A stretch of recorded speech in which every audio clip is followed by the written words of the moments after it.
Praise God, హల్లెలూయా. ఈ ప్రత్యేకమైన సమయంలో మనం దేవుని వాక్యంలోకి వెళ్ళి కొన్ని మాటలు ధ్యానించుకుందాం. ద్వితీయోపదేశ కాండము 5వ అధ్యాయము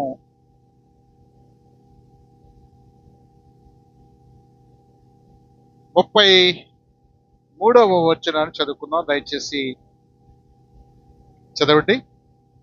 ద్వితీయోపదేశ కాండము 5వ అధ్యాయము 33వ వచనాన్ని చూద్దాం. కాబట్టి మీరు కుడికే గాని ఎడమకే గాని తిరుగక మీ దేవుడైన యెహోవా ఆజ్ఞాపించినట్లు ఆజ్ఞాపించి చేయుటకు జాగ్రత్త పడవలెను.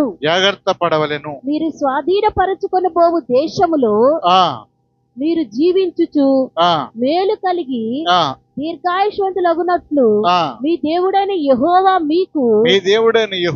మీకు ఆజ్ఞాపించిన మార్గములన్నిటిలో నడుచుకొనవలెను. చాలండి. దేవుడి మాటలు దీవించును గాక. ప్రార్థన చేద్దాం. దేవుని సన్నిధిలో సమయం చాలా విలువైంది గనక ఆయన సన్నిధిలో చేరడం మనము ఎంతో ధన్యులమై ఉన్నాము. ప్రార్థన చేసుకొని మన వాక్య వివరణకు వెళదాం. పరిశుద్ధుడా,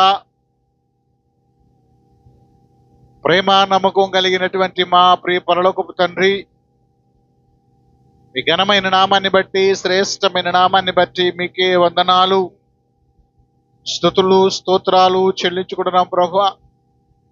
చదవబడిన వాక్య భాగము ద్వితీయోపదేశ కాండము 5వ అధ్యాయం 33వ వచనాన్ని అయ్యా మేము ధ్యానించుకునిచుండగా పరిశుద్ధాత్ముడా మీరే మాతో స్పష్టంగా మాట్లాడండి నాయన. కూడి వచ్చిన బిడ్డలను బట్టి నీకు వందనాలు. ఇంకా రావలసిన వారు రావడానికి, నీ సన్నిధిలో సమకూర్చబడడానికి, నీ సన్నిధిలో నాయన ఉన్న ఆశీర్వాదాన్ని పొందుకోవడానికి సహాయం చేయి. నీ కృప సమృద్ధిని దయచేయండి అయ్యా. నీ కృప వాత్సల్యతను మా పైన ఉంచండి నాయన. మీరే అన్ని విషయాల్లో సమాధానపరిచి శాంతిని దయచేయి, నెమ్మది దయచేయమని, ఇదిగో నీ లేఖనాల ద్వారా మాట్లాడి బలపరచమని యేసు నామమున అడిగి వేడుకొని పొంది ఉన్నాము తండ్రి. ఆమేన్. హల్లెలూయా. దేవునికి స్తోత్రం.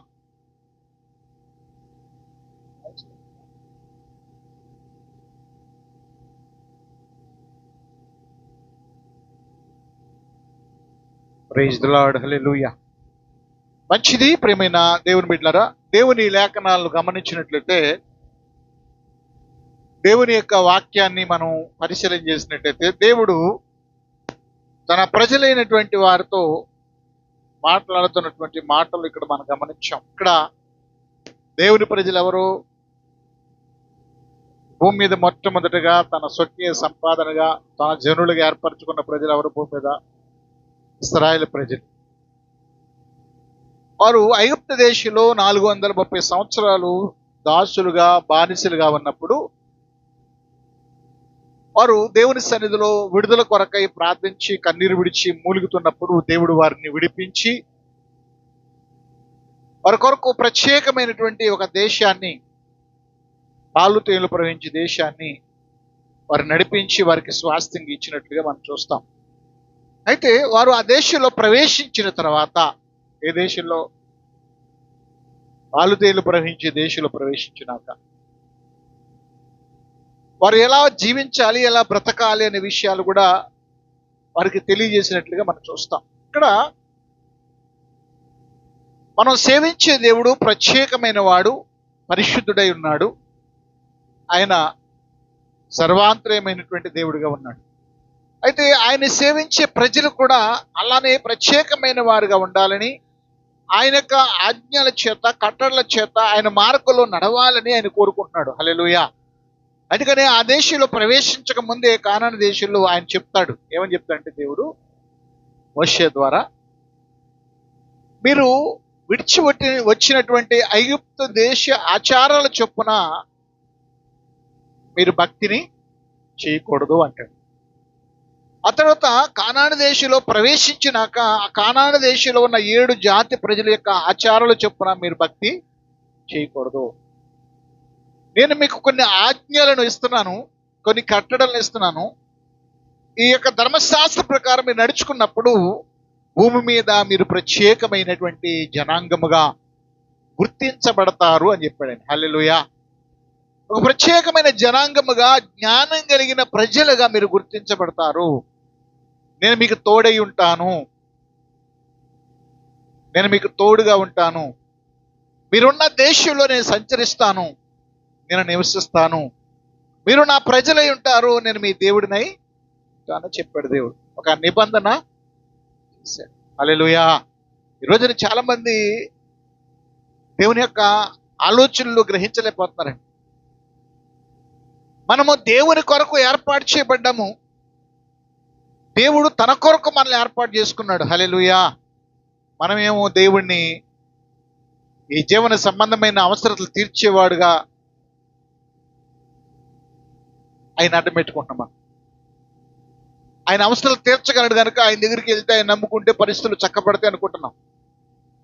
ఆయన కొరకు, ఆయన నామ మహిమ కొరకు నువ్వు ఈ లోకంలో పుట్టించబడ్డావు, ఏర్పాటు చేయబడ్డావు అనే విషయాన్ని మనం గ్రహించాలి. ఫరోతో అంటాడు, నా మహిమంతా నేను బయలుపరుచుకుంటాడు, నా నామాన్ని గణపరచడానికి నేను ఈ భూమి మీద పుట్టించానంటాడు. ఎవరిని? ఫరోని. అంటే ఫరోని హృదయం కఠినపరిచింది ఆయనే, తన కార్యాలన్నీ చూపించుకుంది కూడా ఆయనే. హల్లెలూయా. అంటే దేవుని కొరకు మనం నియమించబడ్డాం. దేవుని మార్గంలో నడవడానికి, దేవుని గొప్పతనాన్ని భూమి మీద తెలియచేయడానికి మనం ఏర్పాటు చేయబడ్డాం. అందుకోసమే దేవుడు మనల్ని ఏర్పాటు చేసుకున్నాడు. ఆయన మన నుంచి కోరుకునేది ఒకటే, బలులు నైవేద్యాలు ఆయన కోరుకోవట్లేదు, కానీ ఆయన ఆజ్ఞల మార్గంలో నడవాలని, ఆయనకి ఇష్టంగా బ్రతకాలని ఆయన కోరుకుంటున్నాడు. హల్లెలూయా. అర్థమవుతుందండి? మనం దేవునికి ఇష్టమైనటువంటి విధానం ఏంటో తెలుసుకోలేకపోతున్నాం. దేవుని సంతోషపెట్టే విధానం మనం తెలుసుకోలేకపోతున్నాం. ఏమండి? మనం జాగ్రత్తగా లేఖనాలు చూస్తే దేవుడు అంటాడు, కుడికి గాని ఎడమకి గాని. ఏమండి? దయచేసి వచ్చినాను ఒకసారి చూద్దాం. కాబట్టి మీరు కుడికి గాని ఎడమకి గాని తిరగక మీ దేవుడైన యెహోవా ఆజ్ఞాపించినట్లు చేయుటకు జాగ్రత్త పడవలెను. ఏం చేయాలంటే మనం, ఈ మాట చాలా ప్రధానమైంది. ప్రేమ దేవుని బిడ్డలారా, ఈ రోజున అన్ని విషయాల్లో జాగ్రత్త పడుతున్నాం, కానీ దేవుని విషయంలో చెప్పాలి జాగ్రత్త పడలేకపోతాం. ఆరోగ్య విషయంలో జాగ్రత్త పడుతున్నాం. టయాన్ని తినపోతే షుగర్ తక్కువైపోద్దాము, లేకపోతే ఎక్కువైపోద్దాము. టయాన్ని తినపోతే మన ఈ లోకంలో ఎక్కువ కాలం బ్రతకలేమేమో. ఇదిగో డబ్బుని జాగ్రత్త ఖర్చు పెట్టిపోతే మళ్ళీ మన దగ్గర నుంచి వెళ్ళిపోద్దేమో. ప్రతి విషయంలో లోకంలో జాగ్రత్త కలిగి ఉంటున్నాం, కానీ దేవుని విషయంలో జాగ్రత్త లేకపోతున్నాం. దేవుడు చెప్తున్నాడు, మీరు జాగ్రత్తగా నడుచుకోండి. మీరు నడతను బట్టే మీ యొక్క నా ఆజ్ఞలు మీరు లోబడినప్పుడే మీ జీవితాల్లో మీరు దీవించబడతారు. ఆయన మార్గంలో మనం నడవాలి అని దేవుని వాక్యం చెప్తారు. నువ్వు ఆయన మార్గంలో నడవకుండా, ఆయన ఆజ్ఞల ప్రకారం నడవకుండా కేవలం నోటి పెదాలతో ప్రభువా ప్రభువా ప్రభువా అని నువ్వు పిలిచినా కూడా అది నీ జీవితానికి ఆశీర్వాదకరమైంది. కానీ దెయ్యాలు కూడా కేకలేస్తున్నాయి అంటే కేకలేసినాయి. ఎవరికి కేకలేసినాయి? యేసు సర్వోన్నతుడా, దేవుని కుమారుడా అని. మనం కూడా కేకలేస్తున్నాం ప్రభువా ప్రభువా ప్రభువా అని. నోటి పెదాలతో నిన్ను దేవుని గణపరచడానికి కాదు, కానీ ఆయన ఆజ్ఞల ప్రకారం, ఆయన ఆజ్ఞల మార్గంలో మనం నడవాలనేది దేవుడి ఉద్దేశం. హల్లెలూయా. ఒక మాట మీకు జ్ఞాపకం చేస్తాను ప్రేమ దేవుని బిడ్డలారా, దయచేసి చూడండి ఒకసారి. ద్వితీయోపదేశ కాండము 10వ అధ్యాయం 12వ వచనం చూద్దాం. ద్వితీయోపదేశ కాండము 10వ అధ్యాయము 12వ వచనం. కాబట్టి ఇశ్రాయేలు నీ దేవుడైన యెహోవాకు భయపడి ఆయన మార్గములన్నిటిలో నడుచుచు ఆయన ప్రేమించి నీ దేవుడైన యెహోవాను నీ పూర్ణ మనసుతోను నీ పూర్ణ ఆత్మతోను సేవించి నీ మేలు కొరకు నేడు నేను నీకు ఆజ్ఞాపించు యెహోవా ఆజ్ఞలను కట్టడలను నడుచుకుందన్న మాట కాక మీ దేవుడిని యెహోవా నిన్ను మరి ఏం అడుగుతున్నాడు? ప్రశ్న ఎవరితో ఎవరు చెప్తున్నారు? దేవుడు చెప్తున్నాడు. ఎవరితో చెప్తున్నాడు? ఇశ్రాయేలుతో. Very good. మన కంటెంట్ తప్పిపోకూడదు. దేవుడు ఇశ్రాయేలుతో సంభాషిస్తా ఉన్నాడు. ఇశ్రాయేలు మేలు పొందాలనుకుంటున్నాడు. ఇశ్రాయేలు దేవుని మార్గంలో నడవాలని దేవుడు కోరుకుంటున్నాడు. దేవుని మార్గంలో నడిస్తే అది లాభమా నష్టమా? అది మేలా కీడా? దేవుని మాటకు లోబడకుండా హృదయాన్ని కఠినపరుచుకుంటే కీడు వస్తుంది మన మీదకి. హల్లెలూయా. కీడు అనేది దేవుడు మనకి ఇవ్వాల, మనమే తెచ్చుకుంటున్నాం. ఎందుకు తెచ్చుకుంటున్నాం? దేవుని మాటకు లోబడక. అంటాడు ఒక మాట, సామెతల గ్రంథము 28వ అధ్యాయంలో ఒక మాట ఉంటుంది. సామెతల గ్రంథము 28వ అధ్యాయము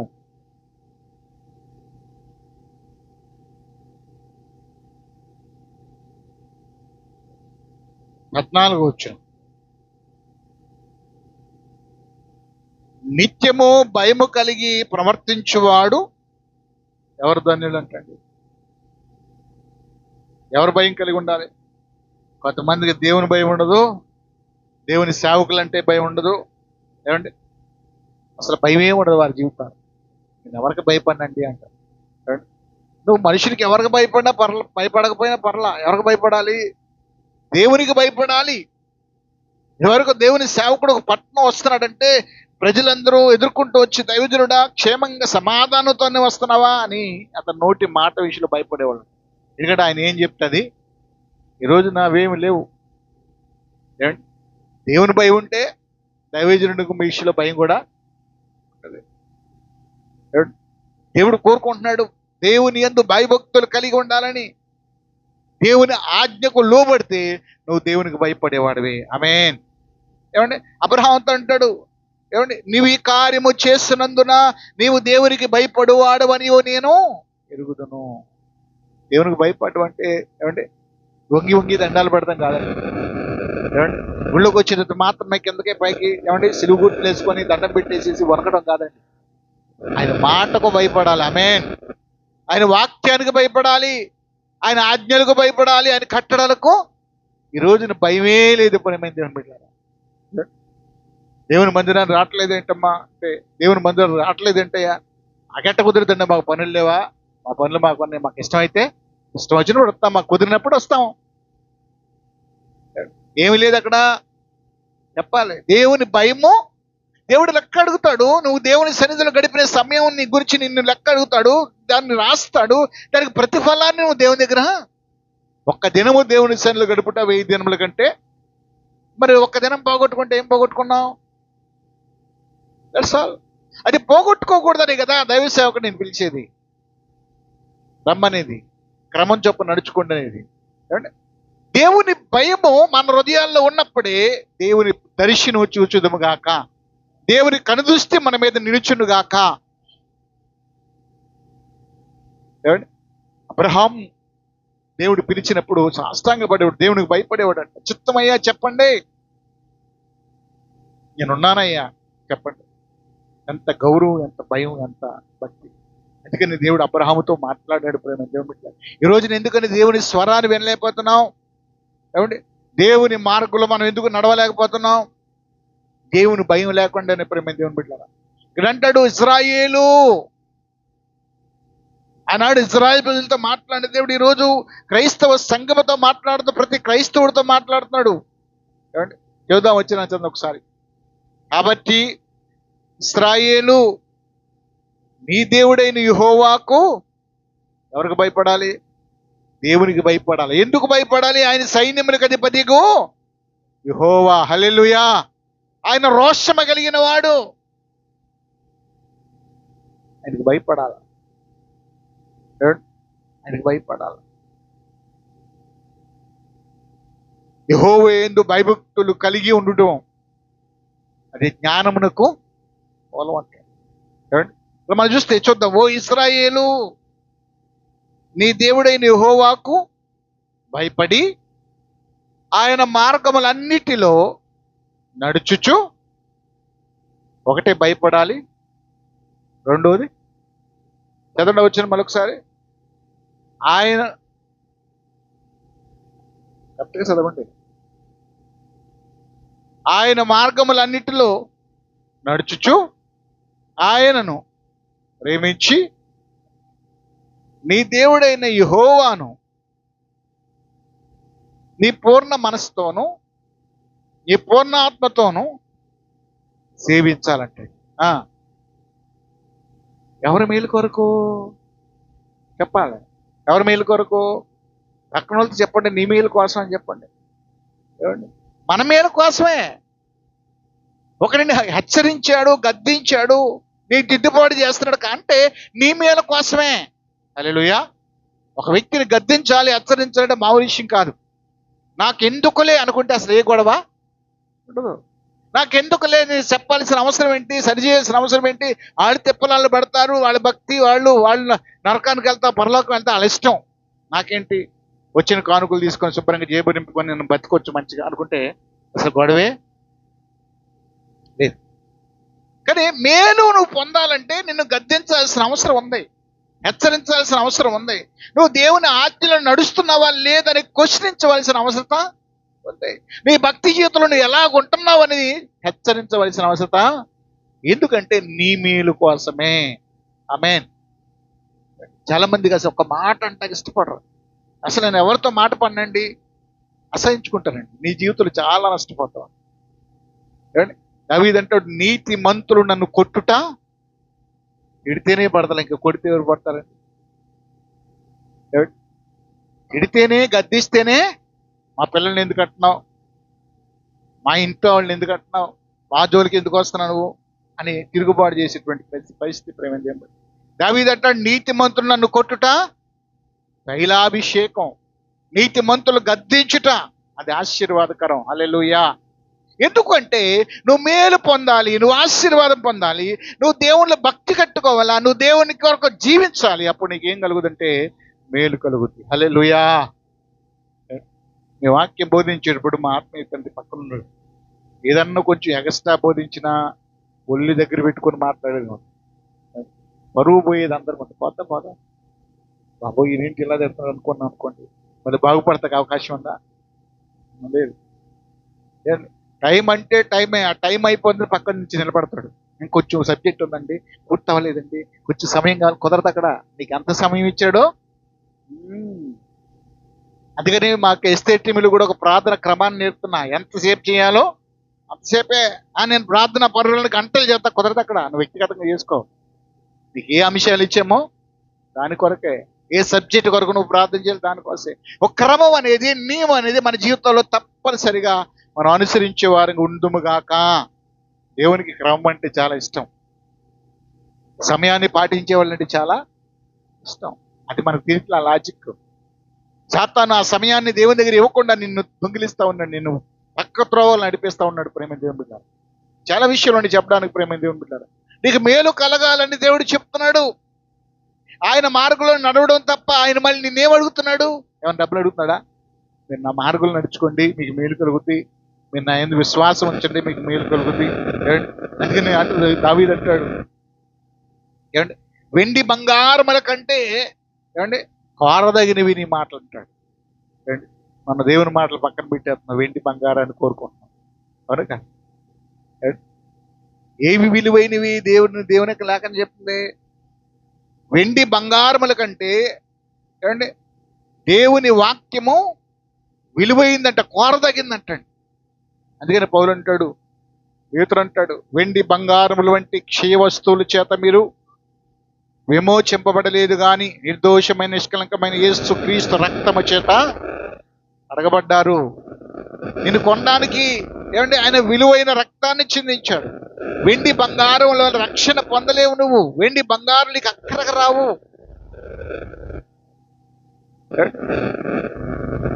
కొరదగింది ఏంటంటే దేవుని వాక్యం. హల్లెలూయా. ఆ వాక్యం నీ జీవితాన్ని ఈ మేలు కలుగు చేస్తుంది. ప్రేమ దేవుని బిడ్డ, చాలా మందికి దేవుని వాక్యం బొరకెక్కదు. ప్రార్థన చేస్తారు గంటల తరబడి. నేను అంటా, ప్రార్థన చేయి మంచిదే, వాక్యం కూడా నువ్వు జీవితంలో తీసుకోకపోతే సాతాను నిన్ను మోసగించడానికి అవకాశం ఉంది. ఒకవేళ నువ్వు దేవుని వాక్య ప్రకారం జీవించకుండా ప్రార్థన చేస్తే దేవుడికి ఆ ప్రార్థన అంగీకారం కానే కాదు.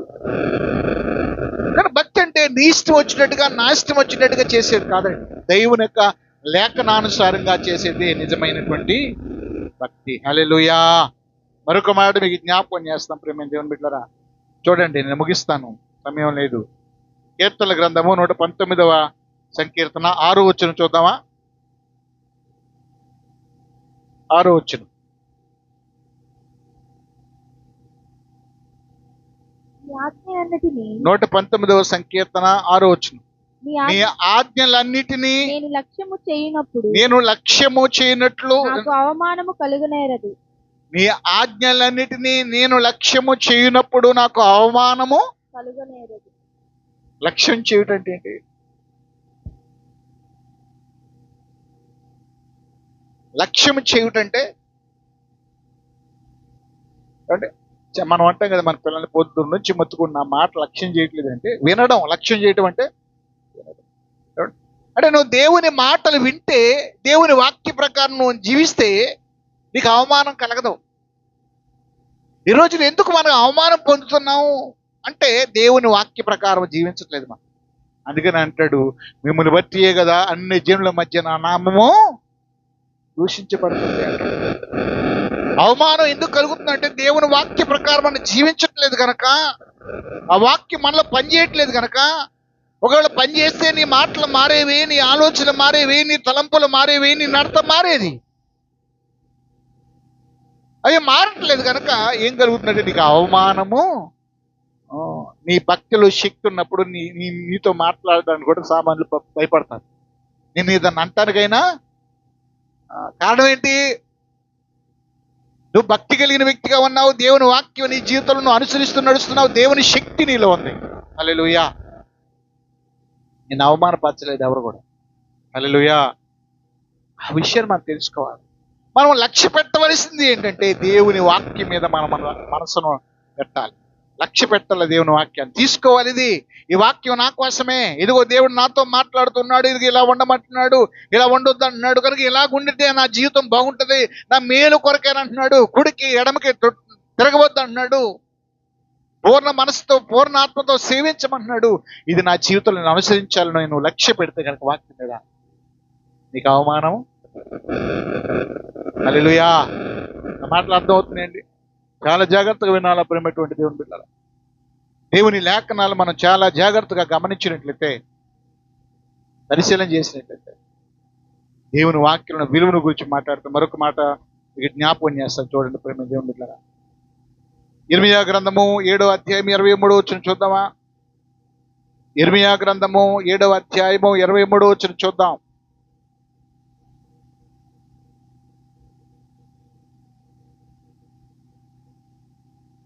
ఇర్మియా గ్రంథము 7వ అధ్యాయము 23వ వచనం. ఏదనగా నా మాటలు, గమనించండి, ఏదనగా నా మాటలు మీరు అంగీకరించిన ఎడల నేను మీకు దేవుడినయ్యుందును, మీరు నాకు జనులయ్యుందురు. ఎప్పుడు? ఆయన మాట పక్కన పెట్టి, ఆయన మాట పెడచెవిని పెట్టి నువ్వు భక్తి చేస్తే ఎలా కుదురుద్దా? కుదరదు. ఏదనగా నీవు నా మాటలను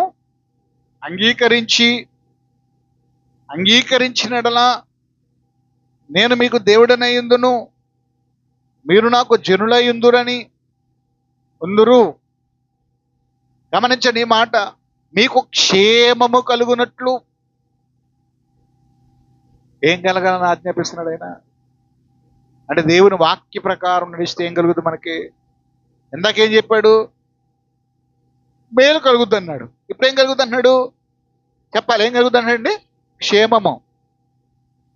మనం అంటాం కదా మన పిల్లల్ని, క్షేమంగా వెళ్ళి లాభంగా రండి అంటాం. అంటే మళ్ళీ తిరిగి వస్తాడు రాదు చెప్పలేము మనం. అయితే వాక్యం అంటే క్షేమం కలుగుద్ది. అంటే ఎప్పుడు క్షేమం కలుగుద్ది? ఆయన మాట విన్నప్పుడు. యెషయా గ్రంథంలో కూడా అంటాడు, నీకు ప్రయోజనము కలుగునట్లుగా నేను నీకు ఉపదేశం చేస్తా, నా ఆజ్ఞలు ఆలకింపవలనని నేను ఎంతో కోరుచున్నాను, నీవు ఆలకించినడలా నీ క్షేమము నదివలెను. హల్లెలూయా. క్షేమం కావాలనుకుంటున్నావా? ఈ 2026లో నువ్వు క్షేమాన్ని కోరుకుంటున్నావా? మేలును కోరుకుంటున్నావా? దేవుడి రాత్రి దైవ సేవకుల నుంచి మాట్లాడుతున్నాడు. నీకు మేలుని ఇవ్వడానికి ఇష్టపడుతున్నాడు, క్షేమాన్ని ఇవ్వడానికి ఇష్టపడుతున్నాడు. అయితే ఆయన నీ నుంచి కోరుకునేది ఏంటి? ఆయన ఆజ్ఞల్లో నువ్వు అంగీకరించాలి, నువ్వు ఆయన మాట ప్రకారం జీవించాలి, నువ్వు ఆయన విశ్వాసం ఉంచాలి. తప్పనిసరిగా నీ జీవితంలో క్షేమం పొందుకుంటాను. ఆమేన్. చూద్దాం, వచ్చిన చదువు ఒకసారి. ఏదనగా నా మాటలు మీరు అంగీకరించిన యెడల నేను మీకు దేవుడనయ్యుందును, మీరు నాకు జనులై ఉందురు.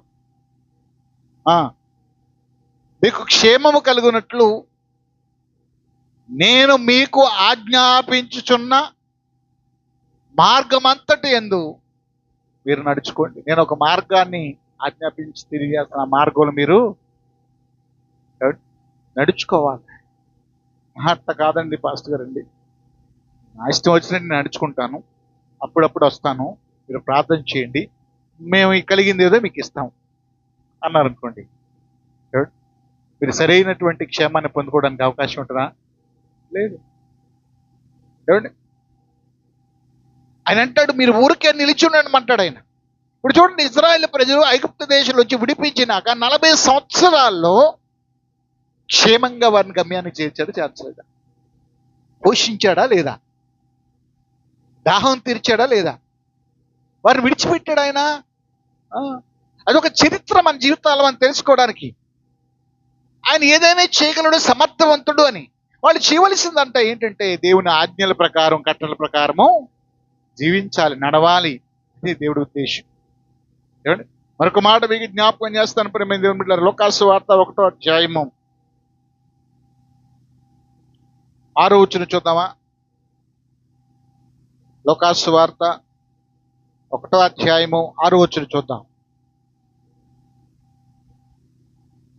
వీరిద్దరూ ప్రభు యొక్క సకలమైన ఆజ్ఞల చొప్పునను న్యాయ విధుల చొప్పునను నిరపరాధులుగా నడుచుకొనుచు దేవుని దృష్టికి నీతిమంతులై ఉండిరి. హల్లెలూయా. ఎవరు వీళ్ళిద్దరు? ఎవరు? జకరియా, ఎలిజబెత్. వాళ్ళ గురించి దేవుడు సాక్ష్యం ఇస్తూ బైబిల్ గ్రంథంలో రాయించిన మాట మనం చూస్తే, వీరు ప్రభు యొక్క సకల ఆజ్ఞల చొప్పున, కట్టడల చొప్పున నడుచుకుంటూ దేవుని దృష్టికి, అది మనం దేవుని మార్గంలో నడిస్తే ఎవరి దృష్టికి నీతిమంతులుగా ఉండాలి మనం? వీరు ఆశీర్వదించబడ్డారు దేవుని చేత, అవునా కదా? వృద్ధాప్యంలో కుమారుడు పొందుకున్నారు. ఆ కుమారుడు సామాన్యమైన వాడు కాడు. అతడు యేసుక్రీస్తు మార్గాన్ని సరళం చేయడానికి వాగ్దాన పుత్రుడుగా ఈ లోకంలోకి వచ్చిన వాడుకున్నాడు. ఏమండి, వారి గురించి వ్రాయబడిన మాట ఏమండి, స్త్రీల కనిన వారిలో యోహాను కంటే గొప్పవాడెవడును? వాడు చేసిన ప్రార్థన, వాడి భక్తి వ్యర్థమైందా? అర్థం కాల. నీ జీవితంలో ఒక మనుషులు గుర్తించకపోవచ్చు, నీ జీవితంలో వెంటనే ప్రతిఫలం రాకపోవచ్చు, కానీ ఒకానొక సమయంలో దేవుడి నీ భక్తిని గురించి తన గ్రంథంలో లిఖించునుగాక, దేవుడే నీ భక్తి గురించి సాక్ష్యం ఇచ్చునుగాక, దేవుడే నీ జీవితంలో గొప్ప అద్భుత కార్యములు జరిగించునుగాక. కనుక ప్రేమటువంటి దేవుని బిడ్డలారా, ఈ 2026లో ప్రవేశించిన మన జీవితాల్లో నువ్వు అనుకున్నట్టుగా దేవుని దీవెన పొందాలంటే ఏమండి, నీ ఇష్టాన్ని పక్కన పెట్టేసి, నీ ఆలోచనలు పక్కన పెట్టేసి, దేవుని లేఖనం ఏం చెప్తుంది, దేవుని కట్టడలు ఏం చెప్తుంది, దేవుని యొక్క వాక్యం ఏ ఉపదేశిస్తుంది, దాని ప్రకారం జీవించడానికి, దానికి లోబడి ఉండడానికి, ఆయన యొక్క మార్గం నడిస్తే ఆయన నేను మీకు దేవుడిని అయిందును, మీరు నాకు ప్రజలై, దేవునికి మహిమ కలుగును గాక. కనుక పరమైనటువంటి దేవుని బిడ్డలారా, శక్తి కలిగిన భక్తి చేయాలని దేవుడు కోరుకుంటున్నాడు కనుక ఏమండి ఈ 2026లో శక్తి కలిగిన భక్తి చేస్తూ ప్రభులో జీవిద్దాం. దేవుడి మాటలు దీవించును గాక. తలలు వంచని ప్రార్థన చేద్దాం. తలలు వంచండి. ప్రేమటువంటి దేవుని బిడ్డలారా, ప్రభు సన్నిధిలో చేరిన మనం ఒకసారి మన హృదయాలను మనం పరిశీలన చేసుకుందాం.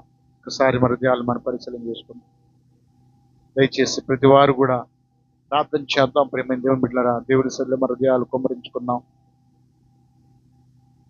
ప్రార్థన చేయి. ప్రభువా, ఈ 2026లో నా ఇష్టం వచ్చినట్టుగా నేను భక్తి చేయడం కాదు కానీ ప్రభువా, నీకు ఇష్టమైన రీతిలో భక్తి చేయడానికి సహాయం చేయి ప్రభువా. అయ్యా, నా జీవితంలోనైనా ఏదో నేను విశ్వాసంలో ఉన్నానని చెప్పుకుంటున్నాను కానీ విశ్వాసకి తగిన క్రియలు నాలో లేవు నాయనా. విశ్వాస నియములో నేను నడవలేకపోతున్నాను ప్రభువా అనే ప్రతి వారు కూడా దేవుని సన్నిధిలో ప్రార్థన చేద్దాం. ప్రేమ దేవుని బిడ్డారా, దేవుని సన్నిధిలో ప్రార్థన చేద్దాం. హృదయాలను మనం పరిశీలన చేసుకుందాం. ప్రేమ దేవుని బిడ్డలారా, ఆయన నమ్మదగిన వాడు. నిన్ను ఈ దేవుడు ఈ సంవత్సరం ప్రత్యేకంగా దీవించబోతున్నాడు. నీకు క్షేమాన్ని ఇవ్వబోతున్నాడు. ప్రేమ దేవుని బిడ్డలారా, ఈ లైవ్లో ఈ కార్యక్రమాన్ని వీక్షించినటువంటి నీతో దేవుడు మాట్లాడుతూ ఉన్నాడు. నీకు మేలు చేయాలనుకుంటున్నాడు దేవుడు. నీ జీవితంలో క్షేమాన్ని ఇవ్వాలనుకుంటున్నాడు దేవుడు. నీ నుంచి కోరుకోవడం ఒకటే, ఆయన కుమారుడుగా కుమార్తెగా ఉండాలని కోరుకుంటున్నాడు. ఆయన నీ దేవుడుగా ఆయన చెప్పుకోవడానికి ఇష్టపడుతున్నాడు. ప్రేమ దేవుని బిడ్డలారా, అబ్రహాము దేవుడను, ఇస్సాకు దేవుడను, యాకోబు దేవుడను అని దేవుడు మాట్లాడుతున్నాడు. ప్రేమ దేవుడు వారి పేర పిలిపించుకుంటున్నాడు. ఆయన సృష్టికర్త అయిన దేవుడై ఉండి, ఆది సంభూతుడైన దేవుడై ఉండి, జీవగల దేవుడై ఉండి అంటుంటే ఆయన నేనెవరో తెలుసా? నేను అబ్రహాము దేవుడు. కారణం అబ్రహాము దేవుని ఆజ్ఞల కట్టల చొప్పున నడుచుకున్నాడు గనక నేను అబ్రహాము దేవుడు అని పిలిపించుకోవడానికి సిగ్గుపడుతుంది.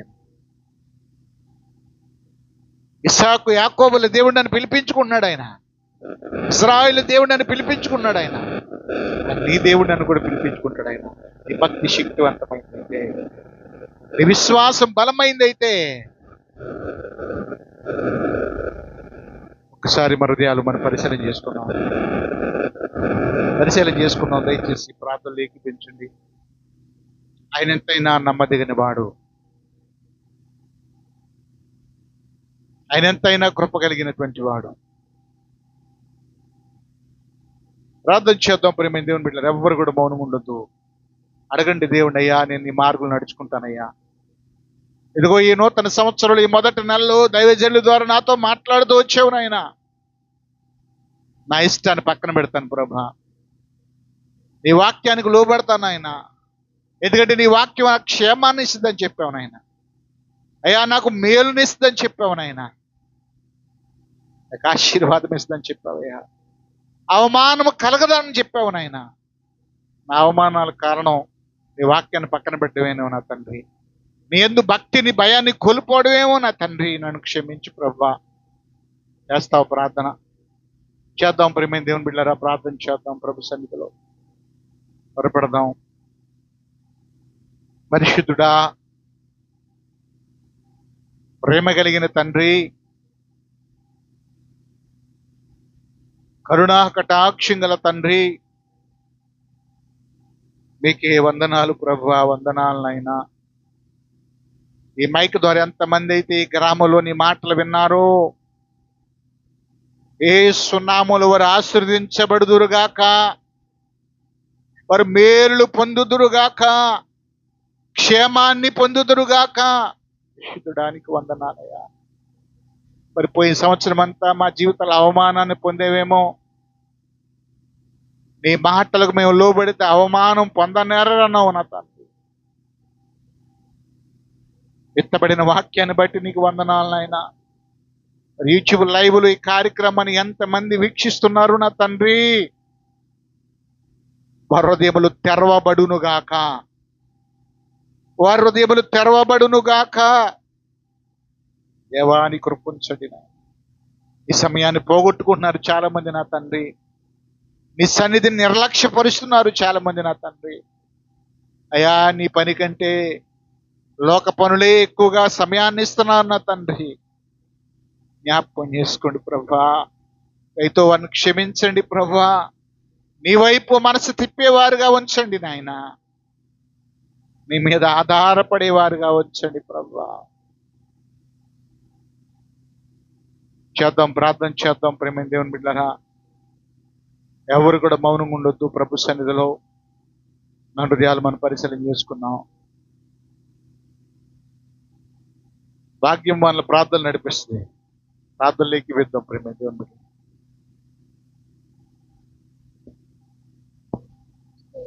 స్తోత్రం స్తోత్రము స్తోత్రము స్తోత్రము స్తోత్రము తండ్రి పరిశుద్ధానికి వందనాలు స్తోత్రాలు తీర్చిన ప్రభా. అయా స్తోత్రం నైనా నుంచి నీ ఉచితమైన కృప మాకు ఇచ్చి దాన్ని బట్టి నీకు వందనాలు స్తోత్రాలు తీర్చిన ప్రభా. ఎవరికి లేని